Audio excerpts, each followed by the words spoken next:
The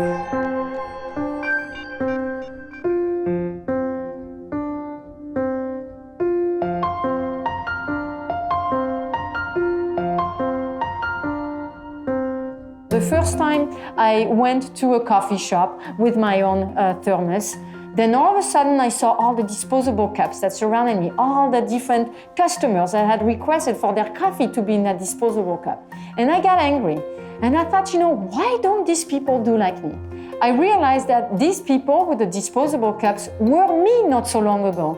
Who am I to judge them? I have no right on that.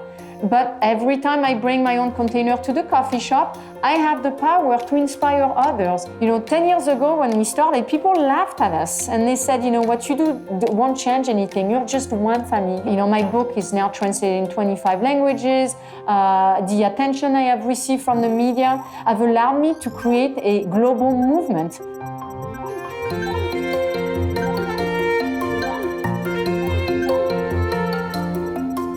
So this is the jar of the trash that my family produced in 2017.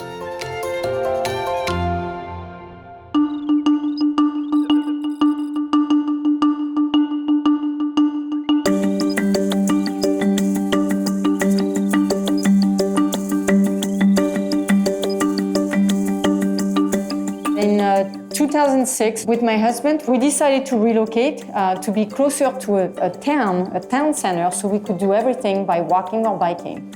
But before finding the right house, we rented an apartment for 1 year, and we only moved in with the necessities. When we did find this home and did find the right house next to that town, we got everything out of storage, and we found that 80% of the stuff that we had put in there, we hadn't even missed for a whole year.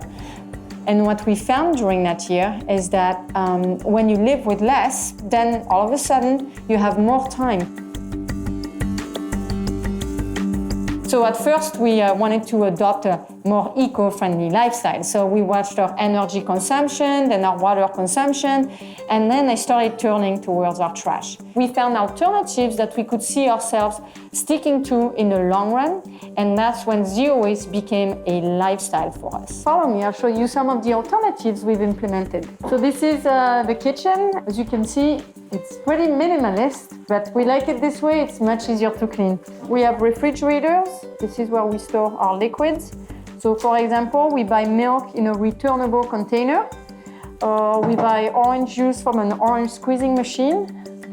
We even buy rosé wine in bulk. We also buy all our fruits and vegetables without any plastic bag. We either use a mesh bag or a cloth bag, and then we can just store it loose in there in the fridge. This is our shopping kit. So we have 3 of these totes, and we would never think of going to the grocery store before grabbing this and before grabbing my grocery list.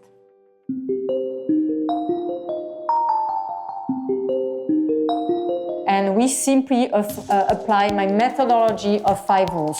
The first one is to learn to say no. So next time someone tries to give you a plastic bag, before you reach to actually get it, stop for a moment and ask yourself, do you really need that item? Second rule is to reduce.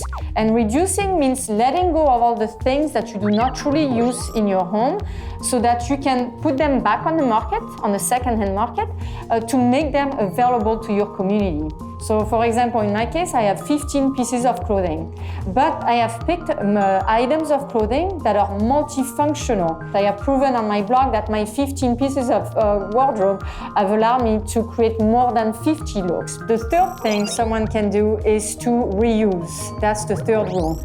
And for us, reusing means having swapped anything that is disposable for a reusable alternative. And buying secondhand if we need to buy something. This is the laundry room, and so to clean the house, we've eliminated paper towels. We use rags instead. Instead of the typical cleaning products, we just have a spray in which we mix water and vinegar.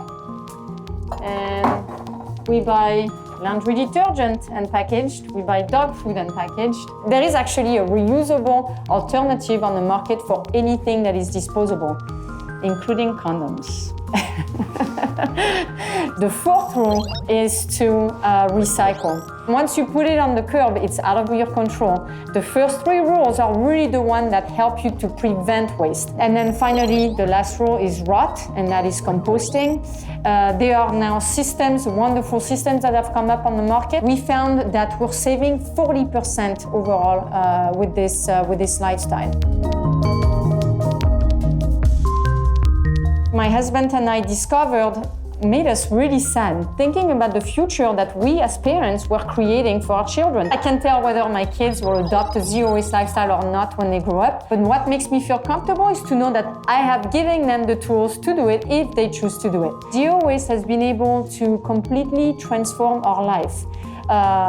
For the better, if it's been able to improve our standard of living and to allow us to discover a life that is based on being instead of having, I can't even imagine what it would be like if our whole society was based on being instead of having.